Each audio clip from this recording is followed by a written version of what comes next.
আপনারা দেখছেন একুশে টেলিভিশন।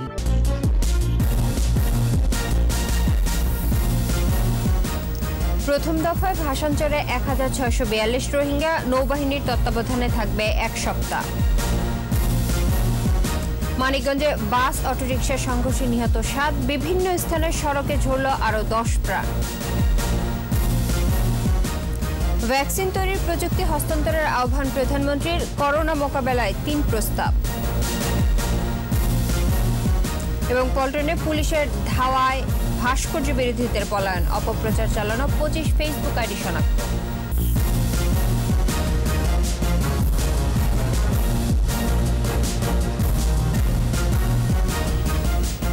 শুনছিলেন ফার্স্ট সিকিউরিটি ইসলামী ব্যাংক লিমিটেড সংবাদ শিরোনাম। আমন্ত্রণ জানাচ্ছি রাতের ২১ সংবাদে, আপনাদের সাথে আছে ইসরাত জাহান। দর্শক, ২১ টেলিভিশনের সংবাদ একই সাথে সরাসরি দেখতে পাবেন আমাদের ফেসবুক পেজ www.facebook.com/2124 অনলাইনে। প্রথম ধাপে ভাষাঞ্চর পৌঁছালো ১৬৪২ রোহিঙ্গা। দুপুরে রোহিঙ্গাদের বহনকারী ৮টি জাহাজ ভাষাঞ্চরে ভেড়ে। এর আগে সকাল ১০:১০টার দিকে চট্টগ্রাম থেকে সেনা ও নৌবাহিনীর জাহাজগুলো রওনা করে। আর বৃহস্পতিবার রাতে ২০টি বাসে কক্সবাজার কুতুপালং থেকে পুলিশ, নৌবাহিনী এবং কোস্টগার্ডের পাহারায় রোহিঙ্গাদের চট্টগ্রাম পতেঙ্গায় ট্রানজিট ক্যাম্পে আনা হয়। প্রতিনিধিদের সহায়তায় মাসুম আলিসের রিপোর্ট। দুপুর ২টার দিকে একে একে ৮টি জাহাজ ভেড়ে ভাষাঞ্চরে স্বাগত জানানো হয় ভাষাঞ্চরের নতুন বাসিন্দা রোহিঙ্গাদের। শুরুতেই রোহিঙ্গাদের স্বাস্থ্য পরীক্ষা করা হয়। এরপর ওয়্যারহাউসে নৌবাহিনীর কর্মকর্তাদের ব্রিফিং। ৭, ৮, ৯ ও ১০ নম্বর ক্লাস্টারে থাকবেন তারা। আগামী ১ সপ্তাহ নৌবাহিনীর তত্ত্বাবধানে তাদেরকে রান্না করে খাওয়ানো হবে। ভাষাঞ্চরে আসা রোহিঙ্গাদের মধ্যে শিশুর সংখ্যা সবচেয়ে বেশি রয়েছে, ৮১০ জন। এছাড়া পুরুষ ৩৬৮ এবং নারী ৪৬৪ জন। রোহিঙ্গাদের মানবিক সহায়তা দিতে ভাষাঞ্চরে এখন ২২টি বেসরকারি সংস্থা অবস্থান করছে। এর আগে চট্টগ্রাম থেকে ১৬৪২ জন রোহিঙ্গাকে নিয়ে সেনাবাহিনীর ১টি এবং নৌবাহিনীর ৭টি, মোট ৮টি জাহাজ ভাষাঞ্চরের দিকে রওনা হয়। পুলিশ, নৌবাহিনী, কোস্টগার্ডের নিরাপত্তায় তাদের চট্টগ্রামের পতেঙ্গায় BAF শাহীন কলেজে স্থাপিত অস্থায়ী ট্রানজিট ক্যাম্প থেকে সরাসরি নিয়ে যাওয়া হয় জাহাজে। বুধবার রাতে রোহিঙ্গাদের উখিয়ার কুতুপালং ক্যাম্প সংলগ্ন ঘুমধুম ট্রানজিট ক্যাম্পে আনা হয়। বৃহস্পতিবার রাতে আনা হয় চট্টগ্রামের পতেঙ্গায় অস্থায়ী ট্রানজিট ক্যাম্পে। রোহিঙ্গারা বলেন, আশ্রয় কেন্দ্রে যেতে পেরে তারা খুশি।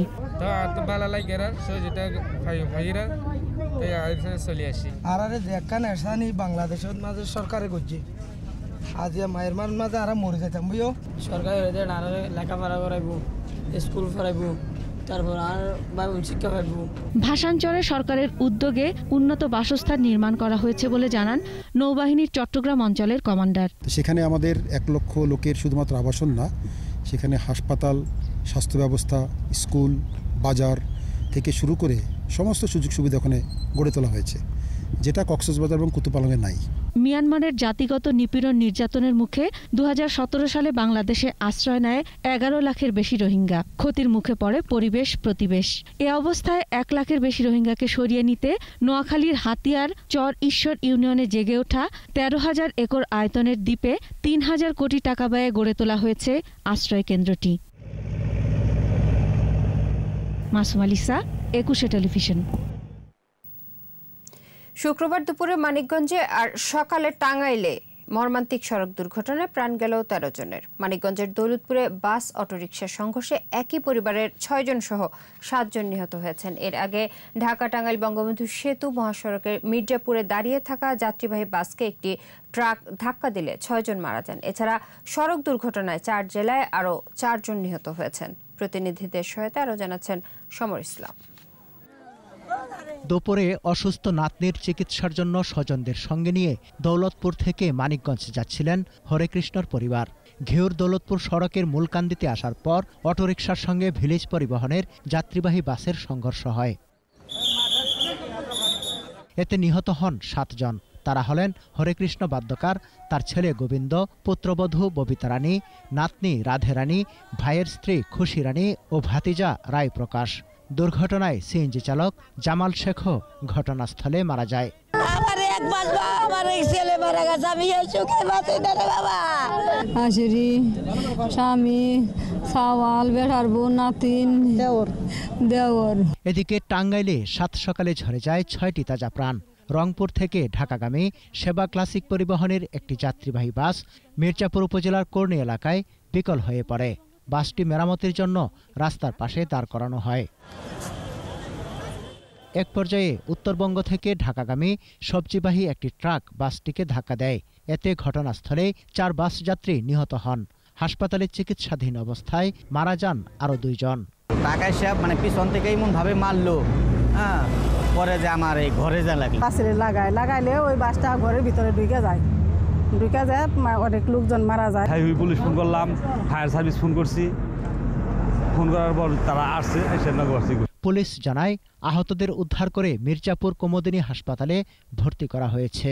বাসটার পিছনে ডান পাশে সজোরে ধাক্কা মারলে ঘটনাস্থলে 4 জন নিহত হয় এবং হাসপাতালে যাওয়ার পর আরও 2 জন সহ মোট 6 জন নিহত হয় এবং 5 জন যাত্রী আহত হয়। এদিকে আলাদা সড়ক দুর্ঘটনায় মাগুরা, ব্রাহ্মণবাড়িয়া, গাজীপুরের শ্রীপুর ও নাটোরে 4 জন নিহত হয়েছে। সমর ইসলাম, 21 টেলিভিশন। উন্নয়নশীল দেশগুলোতে স্থানীয়ভাবে উৎপাদনের জন্য করোনা ভ্যাকসিনের প্রযুক্তি হস্তান্তরের আহ্বান জানিয়েছেন প্রধানমন্ত্রী শেখ হাসিনা। কোভিড-19 ভ্যাকসিনকে বিশ্ব জনপণ্য হিসেবে বিবেচনা করার কথাও বলেন তিনি। কোভিড-19 বিষয়ে জাতিসংঘের 31তম বিশেষ অধিবেশনে শেখ হাসিনা করোনা মহামারী মোকাবেলায় 3টি অগ্রাধিকার প্রস্তাবও তুলে ধরেন। মাহমুদ হাসানের রিপোর্ট। জোট নিরপেক্ষ আন্দোলন ন্যামের বর্তমান চেয়ার আজারবাইজান এবং জাতিসংঘের সেক্রেটারি জেনারেলের আয়োজনে 2 দিনের বিশেষ অধিবেশনে রেকর্ড করা ভাষণ দেন প্রধানমন্ত্রী শেখ হাসিনা। কোভিড মোকাবেলায় জরুরি মনোযোগ এবং আরও সহযোগিতার প্রয়োজন বলে জানান প্রধানমন্ত্রী। There is a need for urgent attention and further collaboration in some priority areas. ভ্যাকসিনকে গোটা বিশ্বের জন্য একটি বৈশ্বিক পণ্য বিবেচনা করতে হবে উল্লেখ করে প্রধানমন্ত্রী বলেন, WHO অ্যাক্ট এবং কোভাক্স সুবিধার উদ্যোগ এক্ষেত্রে গুরুত্বপূর্ণ ভূমিকা রাখতে পারে। The world must treat the COVID-19 vaccine as a global public good.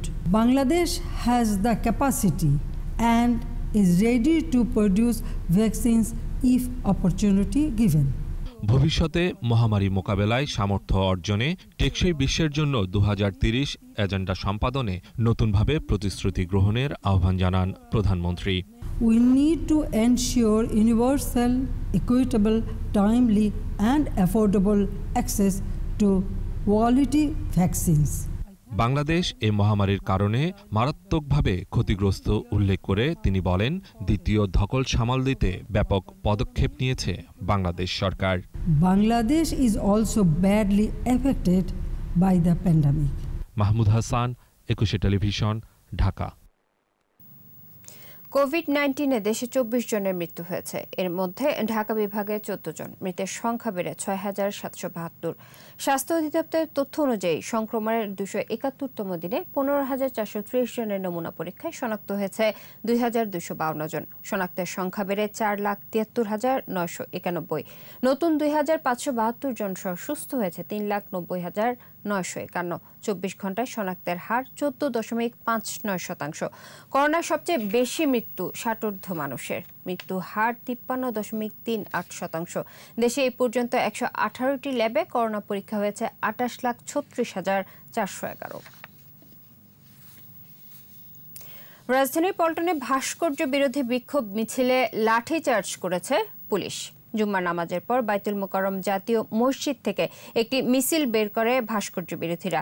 প্রথমে বাধা দিলে মসজিদের ভেতরে অবস্থান নেয় তারা। পরে ব্যানার ছাড়া মিছিলটি প্রথমে পুলিশের নিষেধাজ্ঞা অমান্য করে ভাস্কর্য বিরোধী স্লোগান দিয়ে সামনের দিকে এগিয়ে যায়। পল্টন মোড়ে পৌঁছালে পুলিশ তাদের লাঠিপেটা করে। লাঠিচার্জের পর পালিয়ে যায় ভাস্কর্য বিরোধীরা।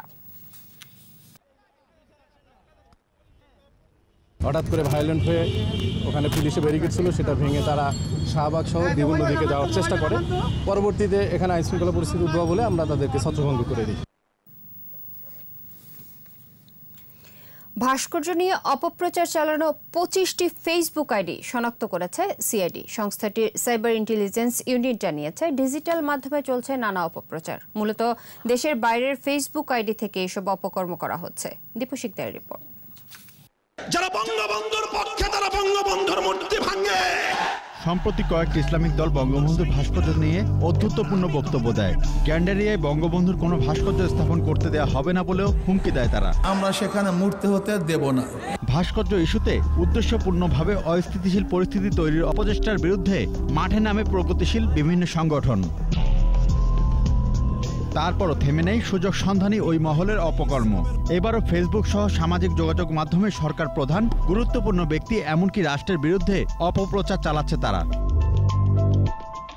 ডিজিটাল যোগাযোগ মাধ্যমে অপপ্রচারের বিষয়টি শুরু থেকেই পর্যবেক্ষণ করছে সিআইডি।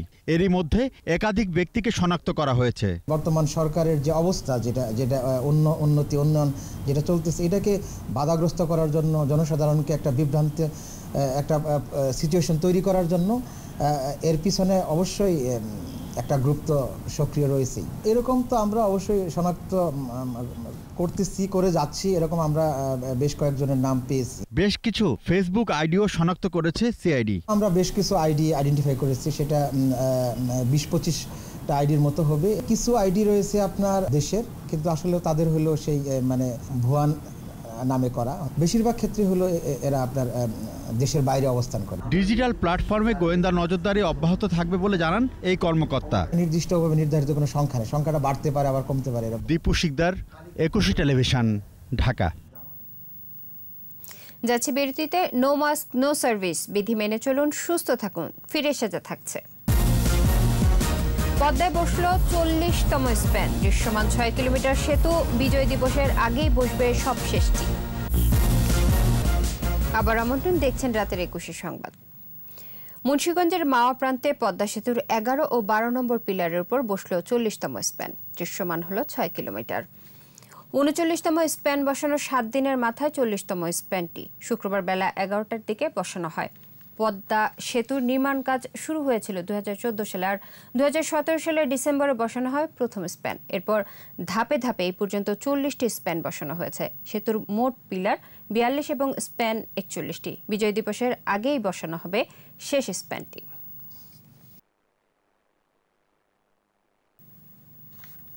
এবার বিজয়ের মাসে আমাদের বিশেষ আয়োজন জয় বাংলা।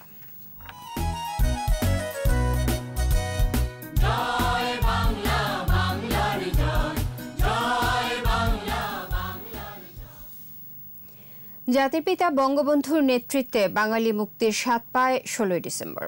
বিজয়ের 49 বছর উদযাপনের পাশাপাশি বাঙালি উদযাপন করছে জাতির পিতার জন্মশতবার্ষিকী মুজিব বর্ষ। জেল জুলুম আর দীর্ঘ আন্দোলন সংগ্রাম শেষে জাতির পিতার তর্জনী হেলনে বাঙালি ঝাঁপিয়ে পড়ে মুক্তিযুদ্ধে, ছিনিয়ে আনে স্বাধীনতার লাল সূর্য। তাই তো মুজিব মানেই স্বাধীনতা, মুজিব মানেই বাংলাদেশ। মাহমুদ হাসানের রিপোর্ট। পাকিস্তান রাষ্ট্রের জন্মের সাথে সাথেই ভাষার উপর আসে আঘাত, ফুঁসে ওঠে বাঙালি। অধিকার আদায়ের এক প্রান্ত থেকে আরেক প্রান্ত ছুটেছেন বঙ্গবন্ধু শেখ মুজিবুর রহমান। বারবার কারাবরণ করেছেন, 66-র 6 দফা দিলেন। 6 দফা হয়ে উঠল বাঙালির প্রাণের দাবি। 69-এর গণ অভ্যুত্থানে মুক্ত হন বঙ্গবন্ধু।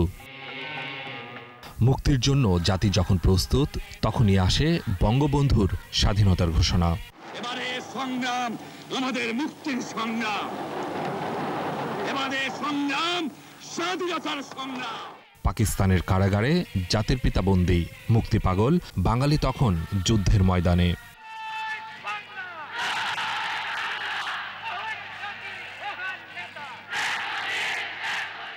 মার্চ থেকে ডিসেম্বর, 9 মাসে এক সাগর রক্তে আসে বিজয়। বিজয়ের 49 বছরে বাঙালি উদযাপন করছে মুক্তির মহানায়কের জন্মশতবার্ষিকী। ইতিহাসের মহানায়ক বঙ্গবন্ধুর নেতৃত্বে বাঙালি জাতি এই 3000 বছরের ইতিহাসে প্রথম বাঙালির জন্য একটা নিজস্ব জাতি রাষ্ট্র প্রতিষ্ঠা করেন আজ থেকে 50 বছর আগে। বঙ্গবন্ধু দেশ স্বাধীন করে দিয়েছেন, আর তার কন্যার নেতৃত্বে আমরা যেমন মুজিব বর্ষ পালন করছি, তেমনি বিজয়ের 50 বছরও আমরা উদযাপন করতে যাব।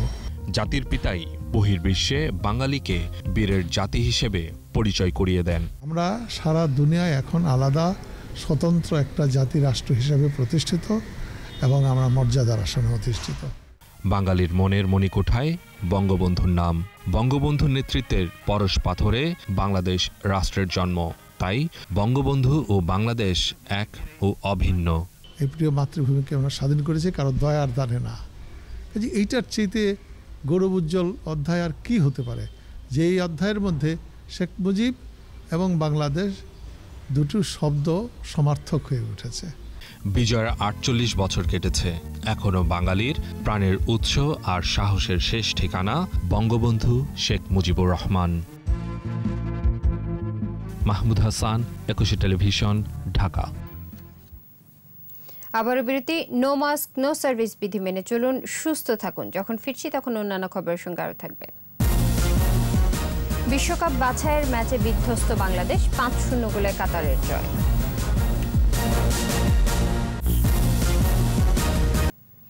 আর এর সাথে শেষ করছি রাতের 21 সংবাদ। তবে যাবার আগে ফার্স্ট সিকিউরিটি ইসলামী ব্যাংক লিমিটেড সংবাদ শিরোনামগুলো আরও একবার। প্রথম দফায় ভাষাঞ্চরে 1642 রোহিঙ্গা, নৌবাহিনীর তত্ত্বাবধানে থাকবে 1 সপ্তাহ।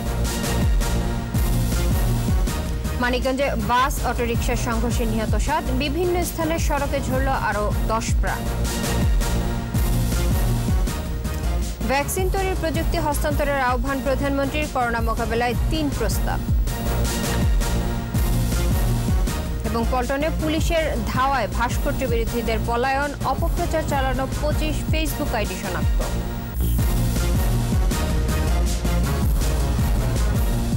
সর্বশেষ খবর জানতে ডায়াল করুন 2021 নম্বরে আর ভিজিট করুন 21-tv.com এই ওয়েবসাইটে। এছাড়া ফেসবুকে ভিজিট করতে পারেন facebook.com/2124 অনলাইনে। 21-এর খবর দেখুন, 21-এর সাথেই থাকুন। স্বাস্থ্যবিধি মেনে চলুন, সুস্থ থাকুন।